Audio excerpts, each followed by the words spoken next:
గజ్వేల్ నియోజకవర్గ ఎమ్మెల్యే గారు అయినటువంటి కేసీఆర్ గారు గత 10 సంవత్సరాలుగా ముఖ్యమంత్రిగా తెలంగాణ రాష్ట్రానికి ఉండే అప్పుడంటే ముఖ్యమంత్రిగా ఉన్నాడు, బిజీ ఉండే, మన గజ్వేల్ను పట్టించుకోలేదు, అధికారులతోటి ఇక్కడ పనులు చేయించిందంటే ఒక సభవే.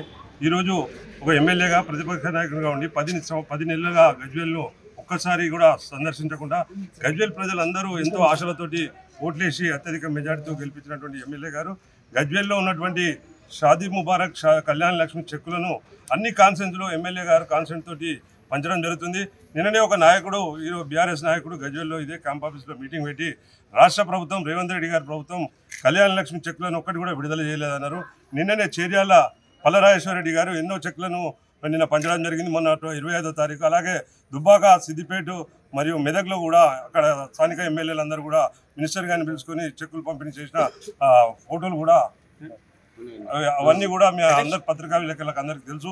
అలాగే గజ్వేల్లో ఒకటి మాత్రము మొన్న మినిస్టర్లు వచ్చినప్పుడు మేము ప్రోగ్రాం పెట్టి 860 చెక్కులు కళ్యాణ లక్ష్మి షాదీ ముబారక్ చెక్కులు ఉండే దాన్ని మినిస్టర్ల చేతుల మీద పంచుతా అంటే అప్పుడు ప్రతిపక్ష నాయకుడు హోదాలో నేనే పంచుతా అని చెప్పి మన మాజీ సీఎం గారు చెప్పడం జరిగింది. దానికి అధికారులు మాకు త్వరలో పంచామని చెప్పారు.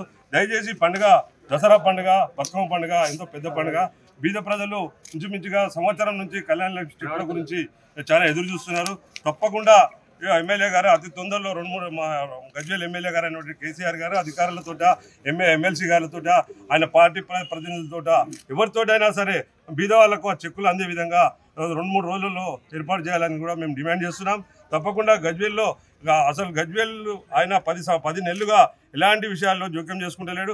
గజ్వేల్ ప్రజలకు ఎంత అన్యాయం జరిగిందంటే అక్కడ సిద్దిపేటలో కానీ సిరిసిల్లలో కానీ 6000 డబుల్ బెడ్రూమ్లు ప్రతి ఒక్కరికి బీద వాళ్ళకు అందజేసిన చరిత్ర హరీష్ రావు గారి, కేటీఆర్ గారిది. ఒక సీఎంగా 10 సంవత్సరాల నుండి గజ్వేల్లో ఒక్కరికి కూడా డబుల్ బెడ్రూమ్ ఇల్లు ఇవ్వలేని ఘనత మన కేసీఆర్ గారిది. ఒకసారి దయచేసి కేసీఆర్ గారు గజ్వేల్ను ఒక ఎమ్మెల్యేగానన్నా సందర్శించి ఆగిపోయిన బస్టాండ్, అప్పుడు నేను ఒక చైర్మన్గా ఉండి బస్టాండ్ ఇక్కడనే కడదాం, ఈ ఇంటిగ్రేటెడ్ ఆఫీస్ పక్కకు పెద్ద ఎత్తున కడదామంటే మీరు తోసిపుచ్చి ఈరోజు 3 కిలోమీటర్ల దూరంలో గజ్వేల్కు అందుబాటులో లేని విధంగా అక్కడ గొర్రెలు బర్రెలు కట్టేసే విధంగా ఒక బస్టాండ్ అక్కడ తూప్రాన్ రోడ్డు కట్టి ఈరోజు ప్రజలకు నిరుపయోగంగా ఉన్నది.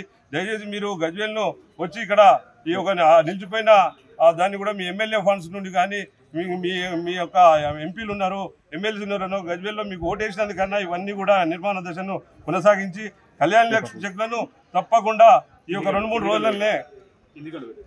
రోజులనే తప్పకుండా పంచే కార్యక్రమం చేపట్టాలని కూడా మా కాంగ్రెస్ శ్రేణులందరం కూడా ఇక్కడ మీ యొక్క సీఎం క్యాంప్ ఆఫీస్కి ఇది ఒక ప్రభుత్వ క్యాంప్ ఆఫీసు, దీన్ని ఒక రిక్వెషన్ లెటర్ ద్వారా మీ యొక్క పిఎస్ గారికి అందజేద్దామంటే కూడా ఇక్కడ ఎవరు లేరు. కాబట్టి ఇక్కడ గోడపై అతికించి మీకు విన్నవించుకుంటున్నాం. దయచేసి బీద ప్రజల కోరిక మేరకు 2-3 రోజుల్లో కళ్యాణ లక్ష్మి షాదీ ముబారక్ చెక్కులు కూడా మీరు అందజేస్తారని కోరుతున్నాం.